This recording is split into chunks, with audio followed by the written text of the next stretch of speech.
Hi, everyone. I'm Elaine Quijano. House Democrats are getting ready to take their first floor vote about impeachment since launching the inquiry. House Speaker Nancy Pelosi sent a letter to her colleagues Monday. She's preparing a resolution that would formalize the process. It's an action the White House has been demanding for weeks.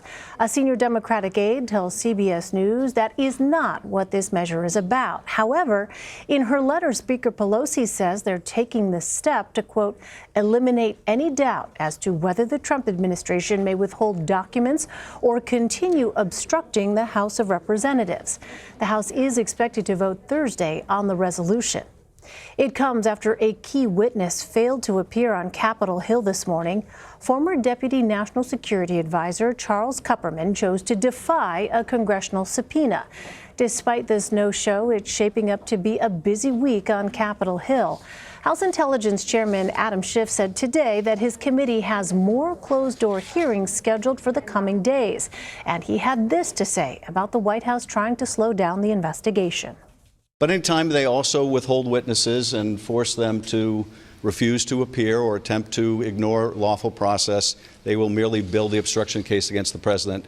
In terms of how we will use litigation or not use litigation, we are not willing to allow the White House to engage us in a lengthy game of rope-a-dope in the courts. So we press forward. Let's bring in Ben Tracy, Carl Hulse, and Nahal Toosi. Ben is a CBS News White House correspondent. Carl is the chief Washington correspondent for the New York Times. And Nahal is a foreign affairs correspondent for Politico. Welcome to all of you. Ben, I want to start with you.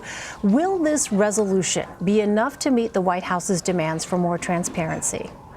No, and even though this is a vote that the White House has demanded, the White House actually just put out a statement within the last hour, and they're basically saying that by taking this vote, Speaker Pelosi is finally admitting what the rest of America already knew, that Democrats were conducting an unauthorized impeachment proceeding. That's what the White House is saying. So what does the White House actually want? Well, I asked them today, I said, if Democrats take this vote, if they hold open hearings, will you then cooperate with this impeachment inquiry? And the response was, well, it depends on the parameters of those hearings. The White House wants what they're calling full due process rights for the president.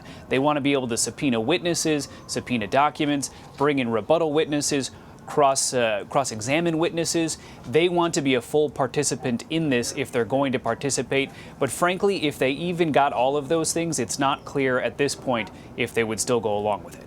Well, Carl, this comes as the deputy to former National Security Advisor John Bolton did not appear for his scheduled deposition on Capitol Hill today. Charles Kupperman now faces a contempt threat for refusing to provide testimony about Ukraine. What do we know about his decision not to show up? Well, I think it just shows the White House doesn't want to cooperate. This is Bolton's aide. But I think the more interesting thing about this is it shows that the Democrats aren't going to go and try and fight this out in the court to get his testimony. They're on a much rapider path here. So they're just going to probably maybe cite him for contempt, but then use his failure to appear against him and just be part of the case. They don't want this to go on forever. And as you see, the speaker today is really starting to move this forward. They're going to take the vote that they always were going to have to take anyway. And I think that this is one of the reasons I question the Republican focus on process, because at some point the Democrats were going to vote. They're going to have public hearings. And then I think the White House is going to have to search for a new rationale for not cooperating. So given the stepped-up pace, Carl, what is it that you're going to be especially focusing on in the coming days here? Well, I think the testimony tomorrow of a Lieutenant Colonel Vindman, who is on the National Security Staff, who is I think he's of Ukrainian descent. I think we're really watching to see what he's going to have to say and what he witnessed when he was in that job. So, Nahal, you reported on how Trump impeachment witnesses are leaving a trail of clues. You wrote that this, quote, has set off a scramble across Washington to find a smoking gun or pieces of one.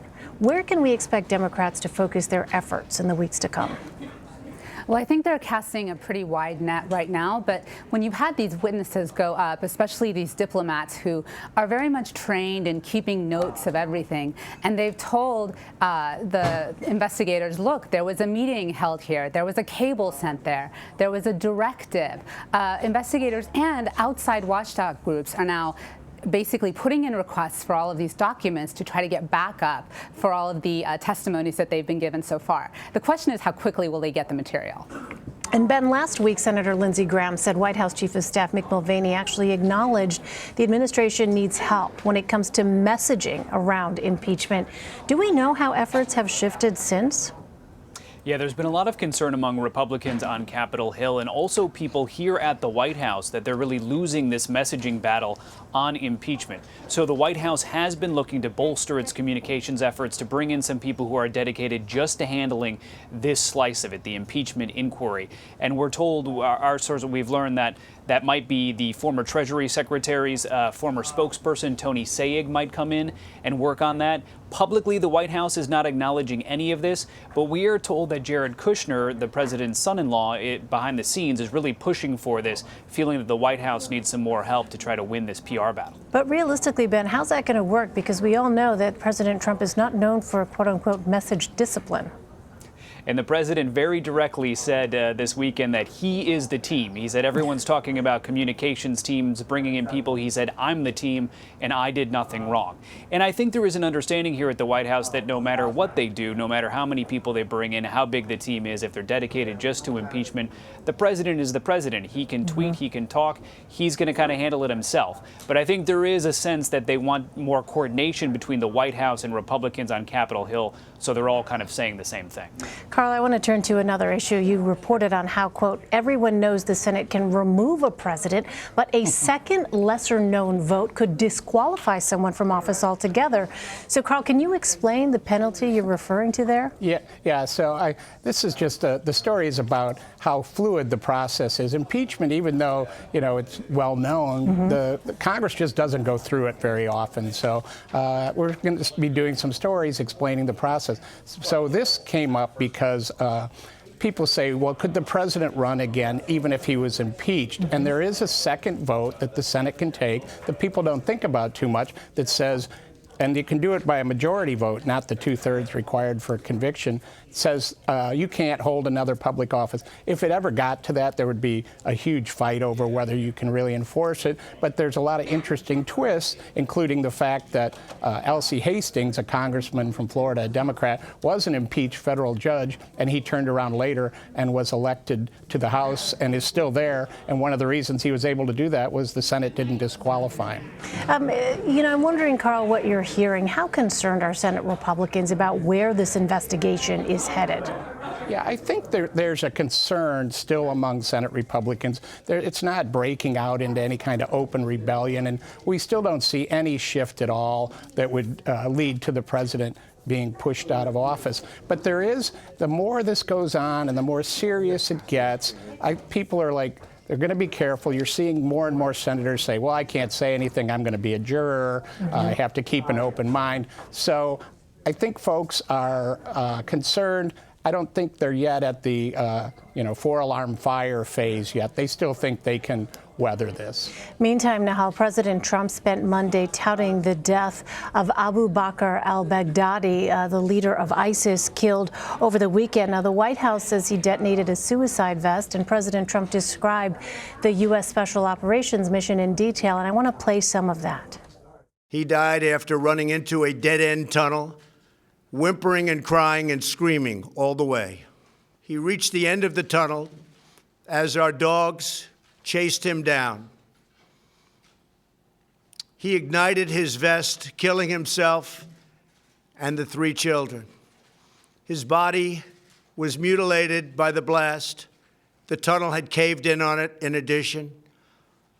But test results gave certain, immediate, and totally positive identification. It was him. Nahal, what do we know about the planning that went into this operation? Well, it was pretty extensive, weeks, if not months, because they've been trying to track Baghdadi for quite a while. It involved our allies, especially intelligence from Kurdish allies on the ground, who we're basically trying to part from now under President Trump's efforts to leave Syria. But also it was sped up toward the end because of President Trump's desire to leave Syria. So people had to rush to get this accomplished. Well, President Trump said that, quote, tens of thousands thousands of ISIS prisoners are under tight supervision. Now, where do U.S. efforts stand in regards to this? Where's the concern level right now that ISIS could actually gain in strength? Honestly, this is one of the big pieces of confusion right now because you have, different reports about how many U.S. troops Trump is going to allow to stay in Syria. The last thing we're hearing now is that he wants several hundred there to protect the oil fields. But does that mean that they're also going to help the Kurds continue to keep these ISIS fighters detained? Some of them, several hundred, have already escaped. So this is very, very confusing and fluid thing, and I don't know if we're going to really know the answer anytime soon. So, Ben, President Trump spent the last few weeks under intense scrutiny for withdrawing troops from northeastern Syria. The White House says this attack was planned for over a month. What do we know about the timing of it on the administration's end? Well, as Nahal just said there, that there are some indications, especially coming out of the State Department, that the timing of this actually had to be moved up because of that withdrawal of U.S. troops from Syria. There was kind of this chaotic situation that had been created there on the ground when the Turkish forces rolled over the border. So there are some indications they did this a little sooner than they thought they might. But the White House is very much standing by the timing of this. They're standing by the entire operation. They really view this as a vindication of the president's strategy, not only in Syria, but his anti-terror strategy. And, we asked yesterday when Senator Lindsey Graham was here at the White House, I actually said, it's no secret that the president wanted to pull out of Syria last year. If he had done that, could this sort of operation been pulled off? And they kind of skirted around the question, but they're basically saying even if we didn't have troops there, we could have done this. I think there are real questions, though, if it would have been this successful, if that pullout had already happened. Well, Carl, the White House did not notify top Democrats, including House Speaker Nancy Pelosi, prior to the operation. How have lawmakers on Capitol Hill been reacting to the news of al-Baghdadi's death? Yeah, I think that there's some unhappiness and unrest there, but given the relationship between the speaker right now and the president, not surprising to me anyway. I do think that the Democrats don't think that they are the leak threat that they think the president is, since he's already been accused of giving up classified information. I think that in both parties, there's obviously relief that this man was killed, a terrible threat to both the Middle East and the United States, but they do wish the president's tone would be different when talking about this, maybe not so gleeful, and also that they're worried that all this discussion is giving away sources and methods. That's being checked out. But the president definitely seems interested in the canine, the dog that was involved in the operation. And even though they won't release the dog's name, he tweeted out earlier a picture of the dog. So he's really, for someone who's not known for his love of dogs, right, he's actually been talking quite a bit about the dog. Right, I know. I think I read that it is a Belgian Malinois, for people who were wondering. Nahal, I want to go back to something you mentioned a moment ago, the oil fields in Syria. Defense Secretary Mark Esper today discussed the idea of repositioning U.S. forces to deny ISIS access to Syrian oil fields. What more did we actually learn about that? It's a very strange thing because on the one hand, you have the Secretary of Defense saying we want to deny access to these oil fields. At the same time, that means U.S. troops have to stay there. Does that mean that we're going to continue working with Kurdish allies that just recently we said we were going to be leaving? From what we hear, our military commanders have convinced President Trump to leave the troops in part by saying, look, this is about oil. And the president has basically suggested that he wants to keep the oil, but that would be a war crime. So I don't think they've entirely figured this out yet on the White House's part. And I think this is just basically the Defense Department looking for anything they can do to convince President Trump to keep a U.S. presence there so that we keep our alliances with the Kurds and others in place, because ISIS, despite the death of al-Baghdadi, remains a threat and is going to be one for a long time. All right, Ben Tracy, Carl Hulse, and Nahal Toosi, thanks to you all. Really appreciate it. Thank you.